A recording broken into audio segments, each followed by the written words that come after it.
My mom would be at all my sporting events. Let's say I was playing football, okay?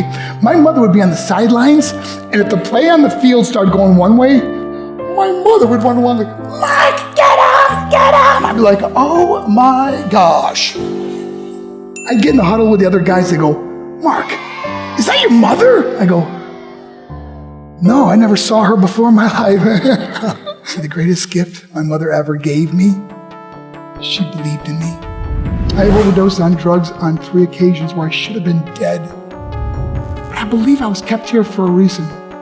You show me your friends, I will show you your future. How do I know this? I hung out with losers, and I became the biggest loser of them all because I gave up everything I dreamt about as a little boy because of who I chose to surround myself with. My friends would drive me home at 2, 3, 4 in the morning. We'd be drunk and high, laughing in the car. We'd pull up in front of my house in New York. They go, Mark, the light's on. I go, oh man, my mother's up. See, my mom wouldn't go to bed until she knew her son was still alive. I'd walk in, she'd say, hi Mark, how was your night? I go, it was good, Mom, I'm just gonna go to bed. She goes, can I talk to you for a minute? I go, Mom, I'm tired, I'm just gonna go to bed. She goes, Mark, I haven't seen you all day and all night. Can I please talk to you? I said, man, just leave me alone. You bug me. I'd slam my bedroom door on the one person who believed in me. I was on a worldwide tour when we were wrestling overseas in Japan. After my wrestling match, I went upstairs in my hotel room and I fell asleep. There was a knock at my door at 3 o'clock in the morning. I got out of bed, I looked through the safety window and I could see it was a Japanese promoter. So I opened the door and he said, Mark, you need to call home. There's been an emergency. I went and got on the hotel room phone. I called back to the United States and said, hey, what's going on? He said, Mark, I don't know how to tell you this. I said, just tell me what happened. I was going to start crying. They go, Mark, I can't tell you. I said, just say it. He said, Mark,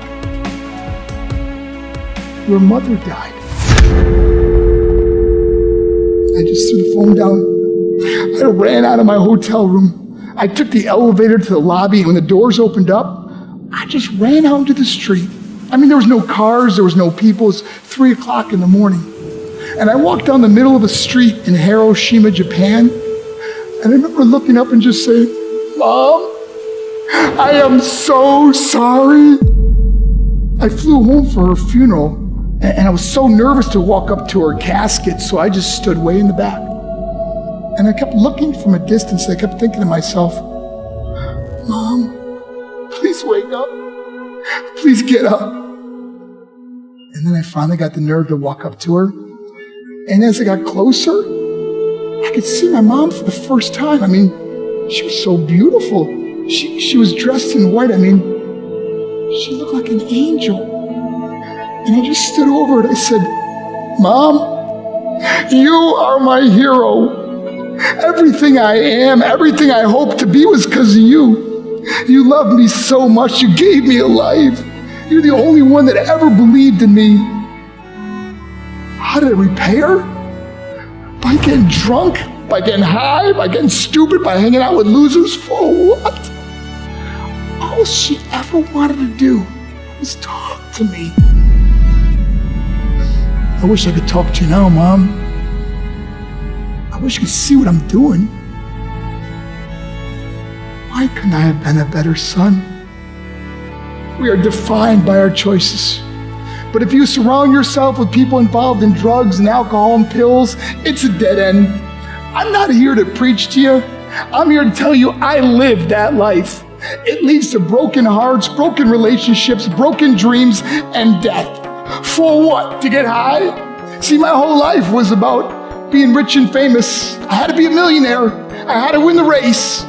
I had to win the race at the expense of my marriage, my family, my friends. For what? To be all alone in the world? I learned what is truly important, and that is how precious this gift of life is, and our families, and how quickly it can be taken away.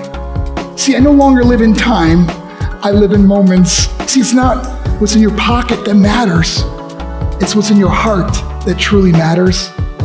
Love is just a word until somebody comes along and gives it meaning. You're the meaning.